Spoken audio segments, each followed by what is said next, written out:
अस्सलाम वालेकुम स्टूडेंट्स, कैसे हैं आप? उम्मीद है आप सब खैरियत से होंगे। स्टूडेंट्स, आज का हमारा टॉपिक काफ़ी ज़्यादा इंटरेस्टिंग भी है और इम्पोर्टेंट भी है। हमने अक्सर वैक्सीन्स के बारे में सुना है। अब वैक्सीन्स क्या होती हैं, ये इंसान की बॉडी के अंदर इंजेक्ट कैसे की जाती हैं और इंसान की बॉडी के अंदर जाके वो क्या काम करती हैं और किस तरह ये इंसानों के लिए हेल्पफुल हैं, ये तमाम चीज़ें आज के टॉपिक में पढ़ेंगे। चलें अपने टॉपिक की तरफ चलते हैं।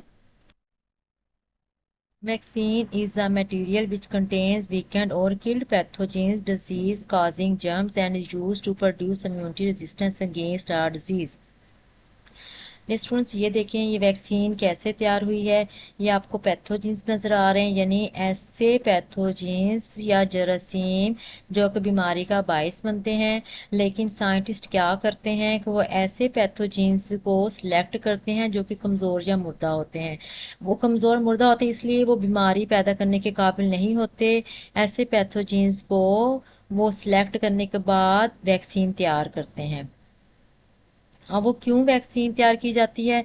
ताकि जब ये वैक्सीन के ज़रिए ये वाले मुर्दा या कमज़ोर पैथोजेंस इंसान की जिस्म के अंदर दाखिल होंगे, तो अल्लाह ताला ने हमारे जिस्म के अंदर एक मदाफ़ती निज़ाम रखा है कि जब भी कोई जरासीम हमारे जिस्म के अंदर दाखिल होता है तो हमारा मदाफ़ती निज़ाम उसके ख़िलाफ़ प्रोटीन्स तैयार कर लेता है, जिसे एंटीबॉडीज़ कहते हैं।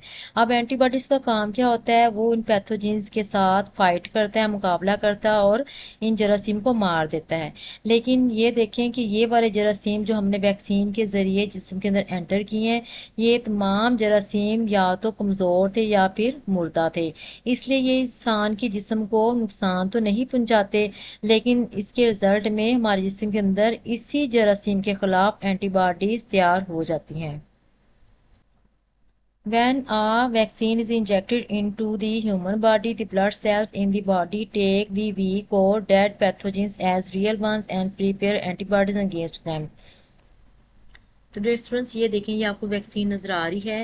ये वैक्सीन किसके ज़रिए तैयार हुई है? कमज़ोर और मुर्दा पैथोजेंस के ज़रिए। आप ये वैक्सीन जब इंसान की बॉडी के अंदर इंजेक्ट की जाती है, यानी इंजेक्शन की सूरत में जिस्म के अंदर दाखिल कर दी जाती है, तो मैंने आपको बताया था इंसान का मदाफ़ती निज़ाम क्या करता है कि जब भी इसके अंदर कोई जरासीम हमला करता है तो हमारा मदाफ़ती निज़ाम उस जरासीम के ख़िलाफ़ एंटीबॉडीज तैयार कर लेता है।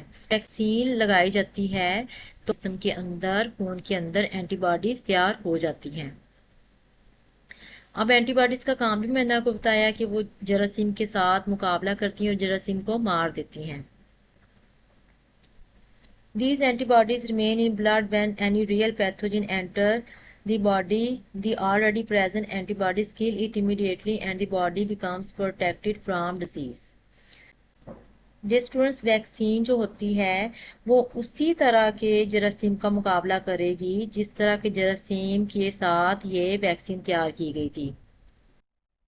तो डियर स्टूडेंट्स, अब ये देखें आपको जो आपको पैथोजन नज़र आ रहा है ये एक्टिव है और ये बीमारी पैदा कर सकता है। जब ये जिस्म पर हमला करेगा तो इसके खिलाफ ऑलरेडी एंटीबॉडीज जिस्म के अंदर तैयार शुदा है। अब वो जैसे ही इसको रिकोगनाइज करेंगी, शिनाख्त करेंगी, फ़ौरन एंटीबॉडीज इस जरासीम को मार देंगी और इसकी बीमारी से हमारे जिस्म को महफूज रखेंगी। Nowadays, biotechnologists use bacteria to prepare vaccines. They identify some proteins or pathogens that don't cause disease but can stimulate blood cells to make antibodies. Students, पहले क्या करते थे?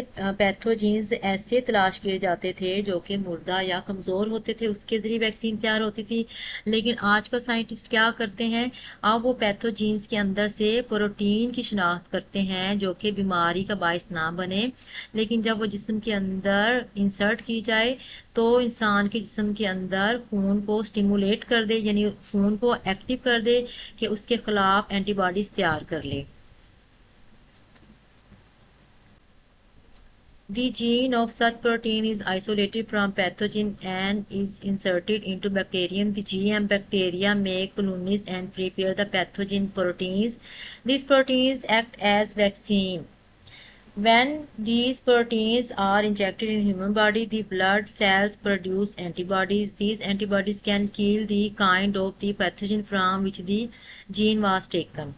स्टूडेंट सबसे पहले पैथोजन की बॉडी से उस जीन को तलाश किया जाएगा, शिनाख्त किया जाएगा जिसके पास ऐसी प्रोटीन है जो कि इंसानी बॉडी के लिए हार्मफुल तो नहीं है, लेकिन जब वो इंसान की बॉडी के अंदर इंसर्ट होगी तो इंसान के खून को स्टिमुलेट कर देगी, यानी उसे एक्टिव कर देगी कि वो उसके खिलाफ एंटीबॉडीज तैयार करे। तो इसका तरीकाकार क्या होगा, सबसे पहले जीन को शिनाख्त करने के बाद अलग कर लिया जाएगा पैथोजन की बॉडी से। वो ऐसी प्रोटीन की इंस्ट्रक्शंस रखेगा जो कि हार्मफुल नहीं होगी, नुकसानदेह नहीं होगी।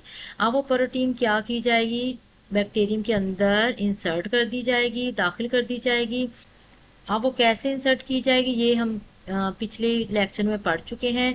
अब ये बैक्टीरियम जो अपनी तादाद को बढ़ा लेगा तो वो प्रोटीन काफ़ी ज़्यादा मिकदार में पैदा होगी। अब वो प्रोटीन जो है वो हार्मफुल नहीं होगी। अब उसके ज़रिए साइंटिस्ट क्या करेंगे, वैक्सीन तैयार कर लेंगे।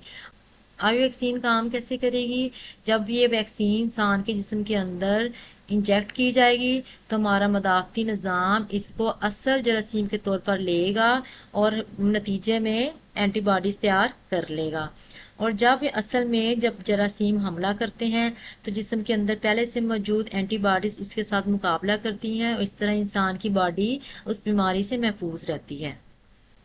वैक्सीन्स फॉर कोविड-19, hepatitis B, typhoid, measles, etc. have been developed using biotechnological techniques। तो स्टूडेंट्स ये देखिए कोविड-19, हेपेटाइटिस, टाइफाइड, मीजल, ये तमाम जो हैं वैक्सीन्स साइंटिस्ट बना चुके हैं ताकि इन बीमारियों से इंसान के जिस्म को महफूज बनाया जा सके। Vaccines for malaria and HIV are being developed. अब मलेरिया और HIV की वैक्सीन्स भी तैयार की जा रही हैं। Other important life saving biotechnology products include blood clotting factors, growth hormones. इसके अलावा कुछ और भी अहम प्रोडक्ट्स जो है जो कि साइंटिस्ट बना चुके हैं जिसमें ब्लड क्लॉटिंग फैक्टर्स और ग्रोथ हार्मोन्स की वैक्सीन भी शामिल है। तो स्टूडेंट्स आज आपको मेरा लेक्चर कैसा लगा आपने मुझे ज़रूर कमेंट सेक्शन में बताना है। दुआ में याद रखिएगा, मेरे चैनल को लाइक सब्सक्राइब करना मत भूलिएगा। अल्लाह हाफिज़।